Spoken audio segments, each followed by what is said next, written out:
Ostatnio w wielu krajach grany był, jest lub będzie najnowszy serial Engina Zefiryn Kızı, czyli Córka ambasadora. Więc postanowiłyśmy zacząć omawianie bohaterów przez niego granych niejako od końca. Porozmawiajmy więc o Sandżarze. W przeciwieństwie do Omera i Kerima, których pokochaliśmy, można powiedzieć, miłością bezwarunkową, pomimo że nie byli idealni, postać Sandżara wzbudziła wiele negatywnych emocji. Nawet szalony Mustafa nie spotkał się z taką krytyką jak Sandżar. Po raz pierwszy, odkąd oglądałam projekty Engina, jego bohater tak podzielił fanów. Owszem, byli ci, którzy pokochali Sandżara mimo jego wad, jak to dawniej bywało przy innych postaciach, ale byli też i tacy, którzy albo pokochali Gediz'a, albo krytykowali Engina za wybór tak negatywnego bohatera. W wywiadzie z 2014 roku w Hurriyet Engin wyznał, że lubi postacie z wadami, bo są bardziej prawdziwe. Czy dlatego wybrał Sandżara? Zacytujmy fragment wywiadu. Zawsze każą ci grać postacie z wadami. Czy nie żałujesz tego? Może, ale te postacie są bardziej prawdziwe. Lubię postacie z wadami. To właśnie sprawia, że dany bohater jest kimś innym, specjalnym. W końcu wszyscy mamy wady. No to jakie wady ma Sandżar? Wielu widzów widziało w nim nieokrzesanego brutala, który popełnił wielki grzech, bo doprowadził do próby samobójczej niewinnej dziewczyny.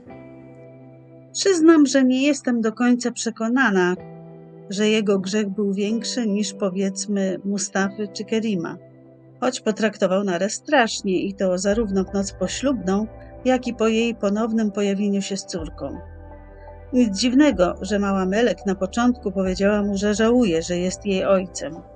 Ale jak widać, dziecko potrafiło dostrzec dobre cechy tatusia i diametralnie zmienić swoje zdanie co do niego, pokochać i dostrzec w nim ukochanego ojca.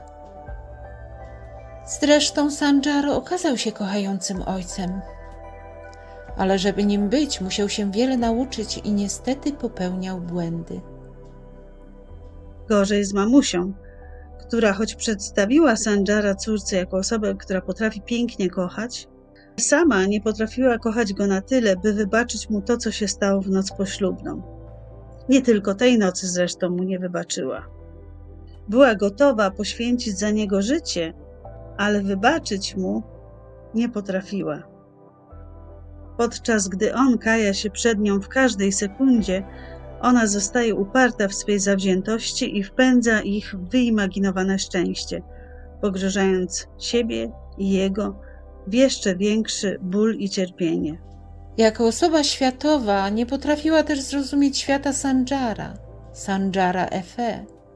My zresztą, myśląc europejskimi standardami, chyba też nie, a przynajmniej nie do końca.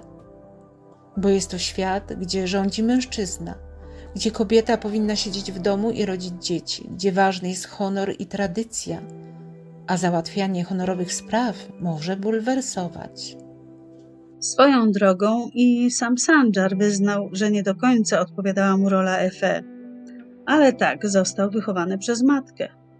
Na prawdziwego Efe, czyli na mężczyznę silnego, władczego, odważnego i odpowiedzialnego, choć nieco niecywilizowanego, który dostaje w spadku po przodkach lojalność i stawianie prawdy ponad wszystko oraz bezwzględne przestrzeganie zwyczajów i tradycji.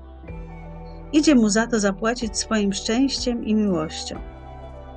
Fizycznie atrakcyjny, porównywalny jest do człowieka góry, która stoi w jednym miejscu w deszczu czy słońcu, a którą kruszyć mogą tylko ludzie, których kocha. Dla mnie Sandżar to wzór pracowitości, uczciwości, prawdomówności, wierny zasadom, zdolny wybaczyć, osoba szczera, która by pomóc innym stawia ich wyżej niż swoje życie.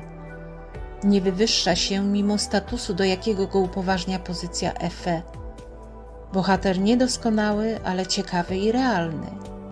Dumny, zaborczy, namiętny, dyktatorski, po prostu silny człowiek, który płaci swoim szczęściem za wierność tradycjom tego regionu swojej ojczyzny. Nas osobiście ucieszył fakt, że odnalazł szczęście w ramionach Mavi. Znalazł wreszcie po tylu przejściach i rozczarowaniach miłość szczerą i prawdziwą, a nie opartą na dziecięcych marzeniach. Oboje dojrzali i z bagażem przejść zaakceptowali ten dar, jaki dało im życie, czyli możliwość założenia rodziny opartej na miłości i zrozumieniu.